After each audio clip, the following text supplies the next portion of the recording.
السلام عليكم ورحمة الله وبركاته بسم الله الرحمن الرحيم الحمد لله رب العالمين اللهم صل وسلم وبارك على رسولك سيدنا محمد وعلى آله وأصحابه سيدنا ومولانا محمد.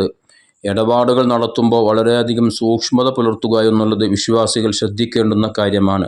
ഒരിക്കലും നാം കാരണം മറ്റുള്ളവർ വഞ്ചിക്കപ്പെടരുത്, ചതിക്കപ്പെടരുത്. നാം ഒരിക്കലും ഒരാളെയും വേദനിപ്പിക്കാനോ വഞ്ചിക്കാനോ ചതിക്കാനോ പാടില്ല. കച്ചവടങ്ങളൊക്കെ ചെയ്യുമ്പോൾ വളരെയധികം സൂക്ഷ്മതയോടുകൂടെ സത്യസന്ധമായിട്ടായിരിക്കണം നാം കച്ചവടം നിർവഹിക്കേണ്ടത്. ചിലപ്പോൾ നാം കച്ചവടം ചെയ്യുന്ന ഇടപാട് നടത്തുന്ന വ്യക്തികൾ എല്ലാവരും ഒരുപോലെ ആയിക്കൊള്ളണമെന്നില്ല. ആ വിഷയത്തിൽ വേണ്ട രൂപത്തിൽ അറിവില്ലായ്മ കൊണ്ട്, കൈകാര്യം ചെയ്യാൻ കഴിവില്ലായ്മ കൊണ്ട്, വേണ്ട രൂപത്തിൽ തൻ്റെ ഇടമില്ലായ്മ കൊണ്ട് പലപ്പോഴും പലരും വഞ്ചിക്കപ്പെടാറുണ്ട്. വസ്തുവിൻ്റെ വില കൃത്യമായി ലഭിക്കാതെ അതിൽ വലിയ നഷ്ടം സംഭവിച്ചു പോകാറുണ്ട്. അതല്ലെങ്കിൽ ആ വസ്തു വാങ്ങുന്ന വ്യക്തിക്ക് ആ വസ്തുവിനെക്കുറിച്ച് വേണ്ട രൂപത്തിലുള്ള ധാരണയില്ല. അതിൻ്റെ വിലയെക്കുറിച്ചോ ആ വസ്തുവിൻ്റെ ഗുണനിലവാരത്തെക്കുറിച്ചോ ഒന്നും വ്യക്തമായ അറിവില്ല എങ്കിൽ വിൽക്കപ്പെടുന്ന വ്യക്തി വഞ്ചന നടത്തുന്ന വ്യക്തിയാണെങ്കിൽ അതിൻ്റെ ഇല്ലാത്ത മഹത്വങ്ങൾ പറഞ്ഞ്, ഇല്ലാത്ത പോരിശകൾ പറഞ്ഞ്, ഇല്ലാത്ത ഗുണങ്ങൾ പറഞ്ഞുകൊണ്ട് വഞ്ചിക്കപ്പെടാറുണ്ട്. ഇത്തരം സാഹചര്യങ്ങളൊക്കെ വരാതിരിക്കാൻ നാം പ്രത്യേകം ശ്രദ്ധിക്കണം. ഈമാനുള്ള വിശ്വാസികളാകുന്ന ആളുകൾ ഒരിക്കലും മറ്റുള്ളവരെ ചതിക്കുന്ന, മറ്റുള്ളവരെ വഞ്ചിക്കുന്ന ഒരവസ്ഥ ഒരിക്കലും ഉണ്ടായിക്കൂടാ. നിങ്ങൾ നോക്കി, മുസ്ലിം റളിയല്ലാഹു തആല അൻഹു അബ്ദുല്ലാഹിബിൻ ഉമർ റളിയല്ലാഹു അൻഹുവിനെ തൊട്ട് നിവേദനം ചെയ്യുന്ന ഹദീസിലൂടെ ഹബീബ് സല്ലല്ലാഹു അലൈഹി വസല്ലം തങ്ങൾ ഈ വിഷയം വ്യക്തമായി നമ്മെ പഠിപ്പിക്കുന്നുണ്ട്. മഹാനവർ പറയുന്നുണ്ട്, ഒരാൾ വേണ്ട രൂപത്തിൽ തൻ്റെ ഇടം എത്താത്ത, കച്ചവടത്തിൻ്റെ കാര്യങ്ങൾ വ്യക്തമായി അറിയാത്ത ഒരു വ്യക്തി, അദ്ദേഹം പലപ്പോഴും വഞ്ചിക്കപ്പെട്ടു, പലപ്പോഴും ചതിക്കപ്പെട്ടു.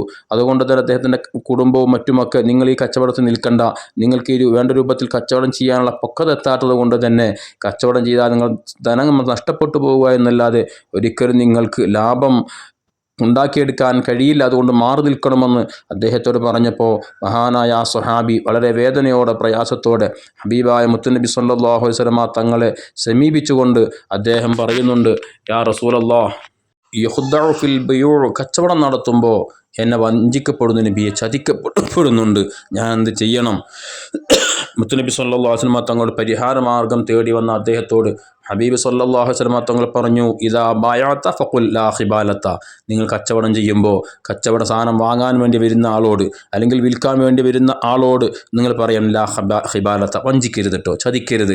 എനിക്ക് ഈ കച്ചവടത്തിൽ വേണ്ടത്ര നിപുണതയില്ല, വേണ്ടത്ര കൈകാര്യം ചെയ്യാൻ കഴിവുള്ള ആളല്ല, അതുകൊണ്ട് എന്നെ നിങ്ങൾ വഞ്ചിക്കരുതേ, ചതിക്കരുതേ എന്ന് അദ്ദേഹത്തോട് പറയണം എന്ന് ഹബീബ് സല്ലല്ലാഹു അലൈഹി വസല്ലം തങ്ങൾ പറയാണ്. അപ്പോൾ വിശ്വാസികളാകുന്ന ആളുകളാകുമ്പോൾ ഇത് കേൾക്കുമ്പോൾ ഞാൻ ഒരിക്കലും ഇദ്ദേഹത്തെ ചതിക്കാൻ പാടില്ല, വഞ്ചിക്കാൻ പാടില്ല. ഇതിൻ്റെ യഥാർത്ഥ വില അദ്ദേഹത്തിന് നൽകണം. അല്ലെ അദ്ദേഹത്തിന് ഒരു സാധനം അങ്ങോട്ട് വിൽക്കുമ്പോൾ അതിൻ്റെ വില മാത്രമേ ഞാൻ വാങ്ങാവൂ, അതിൽ കൂടുതൽ വാങ്ങി അദ്ദേഹത്തെ വഞ്ചിക്കാനോ ചതിക്കാനോ പാടില്ല.